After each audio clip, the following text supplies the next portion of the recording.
Hello दोस्तों, आज की वीडियो में आपका स्वागत है। आज हम देखेंगे 25 फरवरी 2023 के डेली करंट अफेयर को। तो चलिए देरी न करते हुए हम वीडियो को करते हैं स्टार्ट। जैव विविधता चैंपियन के रूप में उभर सकता है भारत। जैव विविधता हमारे जैविक संसाधनों की समग्रता और विविधता दुनिया के अस्तित्व के लिए महत्वपूर्ण है। मॉन्ट्रियल कनाडा में संयुक्त राष्ट्र जैव विविधता सम्मेलन में हमारे ग्रह की जैव विविधता के मूल्य के लिए एक मजबूत मामला बनाया गया है। 2030 की प्रतिबद्धता, जिसका उद्देश्य 2030 तक दुनिया की 30% भूमि और इसके 30% महासागर की रक्षा करके जैव विविधता के नुकसान को रोकना है और उलटना है। 19 दिसंबर 2022 को 188 देश प्रतिनिधियों द्वारा अनुमोदित किए गए। एस राजमौली की RRR के HCA में सर्वश्रेष्ठ अंतर्राष्ट्रीय फिल्म पुरस्कार जीता। RRR ने HCA में सर्वश्रेष्ठ अंतर्राष्ट्रीय फिल्म पुरस्कार जीता। एस राजमौली के निर्देशन में बनी फिल्म RRR ने Hollywood critics association film award में बेस्ट इंटरनेशनल फिल्म का पुरस्कार जीता है। फिल्म निर्देशक राजमौली और अभिनेता रामचरण ने खुशी और गर्व के साथ पुरस्कार स्वीकार किया और इसने HCA फिल्म पुरस्कार के 3 और पुरस्कार भी जीते। सर्वश्रेष्ठ अंतर्राष्ट्रीय फिल्म पुरस्कार जीतने से पहले RRR ने HCA में 3 पुरस्कार जीते: सर्वश्रेष्ठ एक्शन फिल्म और सर्वश्रेष्ठ स्टंट और सर्वश्रेष्ठ मूल गीत। भारत गुआना तेल और गैस क्षेत्र पर समझौते पर किया हस्ताक्षर करने के लिए तैयार। भारत और गुआना तेल और गैस क्षेत्र में सहयोग करने में समर्थ, जिसमें दक्षिण अमेरिका देश में दीर्घकालिक कच्चे तेल की खरीद पर अपस्ट्रीम क्षेत्र में निवेश शामिल है। पेट्रोलियम मंत्री हरदीप सिंह पुरी ने गुआना के राष्ट्रपति मोहम्मद इरफान अली से बात की।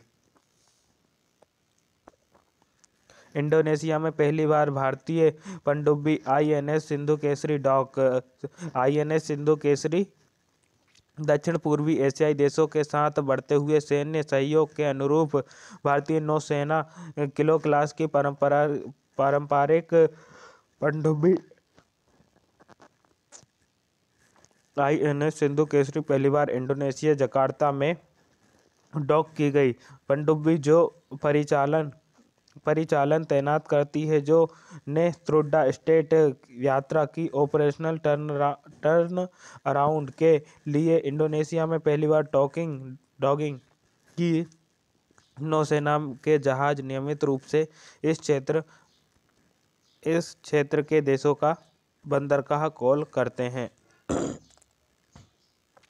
बिल गेट्स ने 902 मिलियन डॉलर में हैककैन में हिस्सेदारी खरीदी। बिल गेट्स ने दुनिया की सबसे बड़ी शराब बनाने वाली कंपनी के नियंत्रक शेयरधारक हैककैन होल्डिंग NV के लगभग 902 मिलियन डॉलर में अल्पांश हिस्सेदारी का अधिग्रहण किया है। डच नियामक AFM द्वारा फाइलिंग के अनुसार माइक्रोसॉफ्ट के संस्थापक परोपकारी ने हेनेकेन होल्डिंग 3.8 हिस्सा लिया। उन्होंने अपनी व्यक्तिगत क्षमता में हेनेकेन होल्डिंग में 6.65 million share bill and Melinda Gates foundation trust के माध्यम से अन्य 4.18 मिलियन शेयर खरीदे।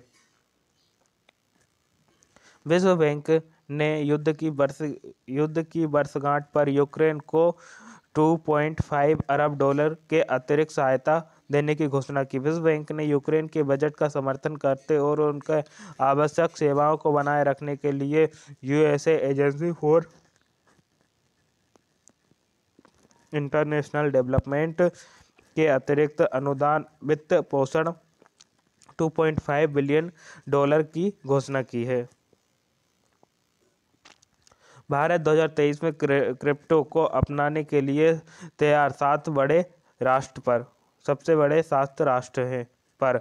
हेज विद क्रिप्टोकरेंसी रिसर्च के अनुसार भारत 2023 में क्रिप्टो को अपनाने के लिए 7वें सबसे बड़े राष्ट्र के रूप में उभरा है। ऑस्ट्रेलिया 2023 में क्रिप्टो करेंसी को अपनाने के लिए सबसे बड़ा देश है, जिसमें 10 में से 7.37 स्कोर क्रिप्टो और अन्य डिजिटल परिसंपत्तियों की बिक्री ऑस्ट्रेलिया में कानूनी और विनियमित हैं। इसके बाद संयुक्त राज्य अमेरिका क्रिप्टो अपनाने में 10 में से 7.0 स्कोर के साथ दूसरे सबसे बड़े देश के रूप में उभरता है और वर्तमान में पूरे देश में 33,630 क्रिप्टो एटीएम हैं।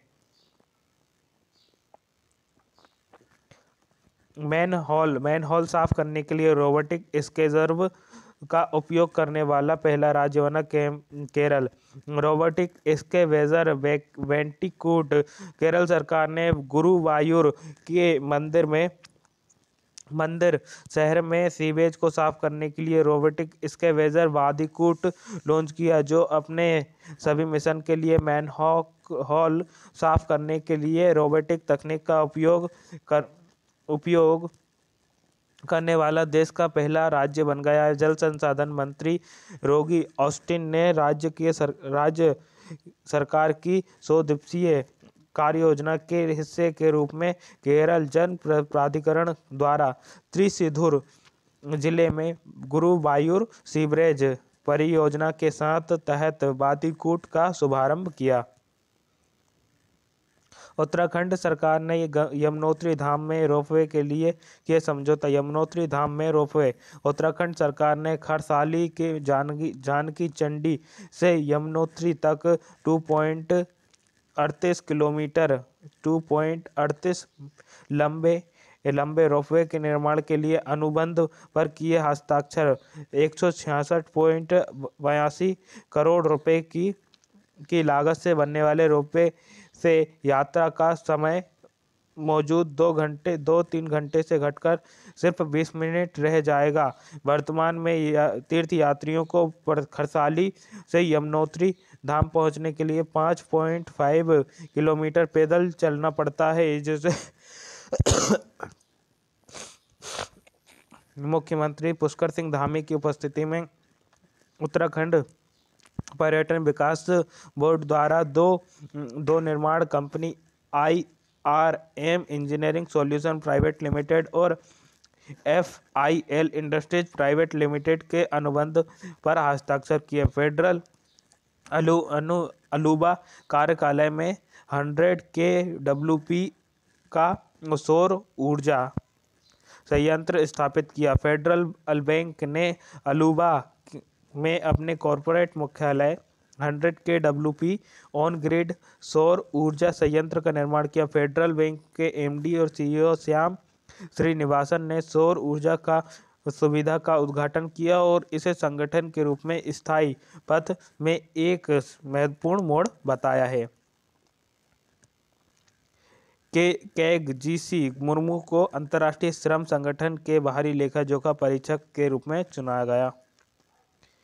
वित्त वर्ष 2023 के कुल 26,000 करोड़ रुपए की संपत्ति का मुद्रीकरण करेगा नीति आयोग। सरकार ने वित्त वर्ष 2023 के दौरान 26 करोड़ रुपए की परिसंपत्तियों को सृजित किया है और कुल 1.23 लाख करोड़ रुपए के प्रस्तावित पर अन्य विभिन्न स्तरों पर कार्रवाई की जा रही है। यह चालू वित्त वर्ष के लिए 1.6 लाख करोड़ रुपए के रूप में सक्षम लक्ष्य के विपरीत है। NPC में बदलाव। 1 अप्रैल 2023 से सब्सक्राइबरों के लिए सभी बदलाव।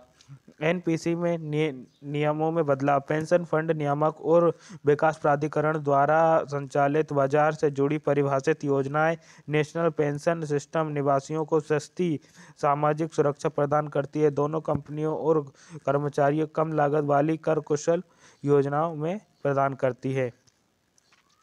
पाकिस्तान को चीन से $700 मिलियन का फंड मिला। चीन ने पाकिस्तान को $700 मिलियन का IMF से कर्ज वाले IMF से मिलने वाले कर्ज के लिए लगी शर्तों को लागू करने में परेशान चीन से मिले पैसे राहत दे सकते हैं।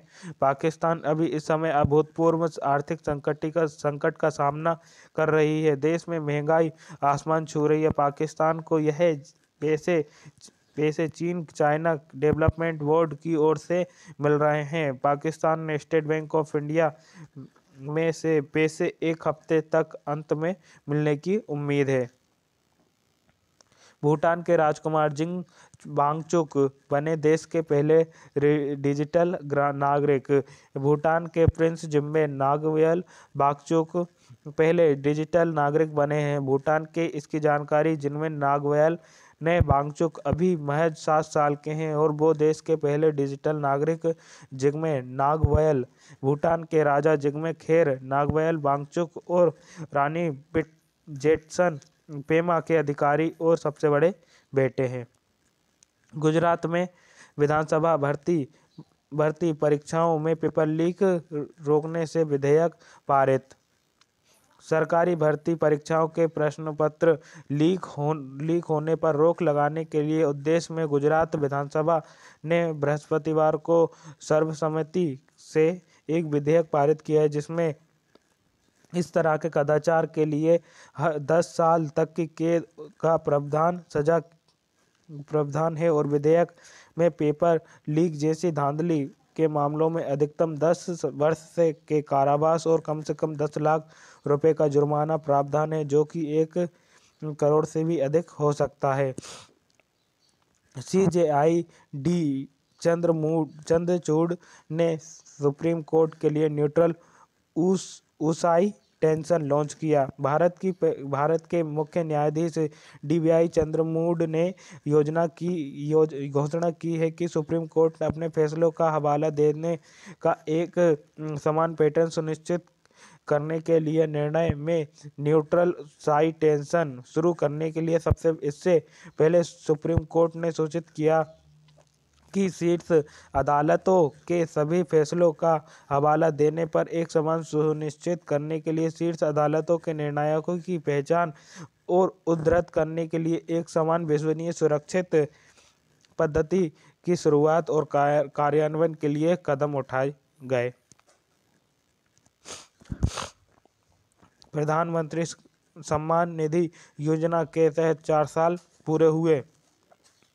24 फरवरी 2023 को प्रधानमंत्री किसान सम्मान निधि योजना के 4 साल पूरे। इस योजना को किसान की आय में वृद्धि करने के उद्देश्य से लॉन्च किया था। इस योजना के तहत किसानों को 6,000 रुपये प्रति वर्ष वित्तीय सहायता के रूप में प्रदान की जाती है। इस योजना को प्रधानमंत्री नरेंद्र मोदी जी ने 24 फरवरी 2019 को उत्तर प्रदेश के गोरखपुर से लॉन्च किया था। इसका क्रियान्वयन केंद्रीय कृषि किसान कल्याण मंत्रालय द्वारा किया जा रहा है। CSC अकादमी नाइजेट डिजिटल हस्ताक्षर बढ़ाने के लिए समझौता ज्ञापन पर किया हस्ताक्षर। Common service centre governance services India के लिमिटेड की सहायक कंपनी CSC अकादमी NILIT institute of electronic information ने भारत में डिजिटल साक्षरता कौशल विकास को बढ़ाने के उद्देश्य से एक समझौता ज्ञापन पर किया हस्ताक्षर। इन्फोसिस ने क्लाउड को अपनाने के लिए उद्योग में तेजी लाने के लिए माइक्रोसॉफ्ट के साथ किया हस्ताक्षर। अगली पीढ़ी को डिजिटल सेवाओं और परामर्श। इन्फोसिस ने घोषणा की है कि वह एक्सचेंज फाइलिंग के माध्यम से दुनिया भर में इंटरप्राइजेस क्लाउडिंग परिवर्तन यात्रा में तेजी लाने के लिए मदद करने के लिए माइक्रोसॉफ्ट के साथ सहयोग का विस्तार करेगा। इन्फोसिस क्लाउड रडार के अनुसार अपनी प्रभावी क्लाउड अपनाने के माध्यम से उद्यम सालाना शुद्ध नए मुनाफे में $414 तक जोड़ सकते हैं। तो दोस्तों, वीडियो पसंद आई हो तो वीडियो को लाइक, चैनल को सब्सक्राइब जरूर करें। वीडियो देखने के लिए आपका बहुत बहुत धन्यवाद। Thank you.